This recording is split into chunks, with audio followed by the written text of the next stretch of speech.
Soul, the who you are. When God said in Genesis 1:26, "Let us make man in our image, according to our likeness, let them have dominion on the earth." What kind of being was he talking about? Well, let's start with the part we experience the most, the soul. The who that you are, or more graphically put, where you think, where you decide. The who that God was speaking about in Genesis 1:26. Let us make man in our image and likeness, and let them have dominion on the earth.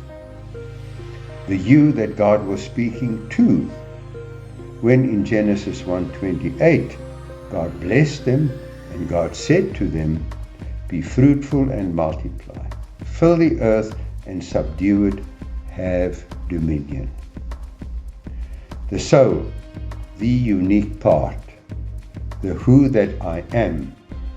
But I thought that who we are was about being in God's image and likeness. And yes, it is. But do not get so spiritually minded that you become of no earthly good. And consider this. Did not God himself say to us, in talking about our relationship with him, in Hebrews 10:38, "Now the just shall live by faith. But if anyone draws back, my soul has no pleasure in him." This tells us clearly that God is a spirit, he has a soul, and he lives in heaven. And therefore, we need to look closer at the who, the what, and the why of God's image that we were created in. So, the soul is the who that I am.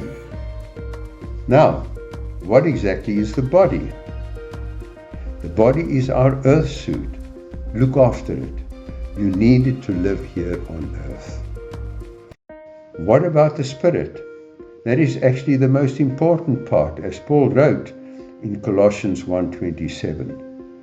To them God willed to make known what are the riches of the glory of this mystery amongst the Gentiles, which is Christ in you, the hope of glory. So, get connected and stay connected, for that is your eternal life with God. Yes, we are three-part beings. You are a spirit. Get connected and stay connected. You live in a body.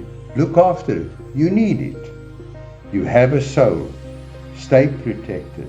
It is your identity, the who that you are in his image and likeness. Amen.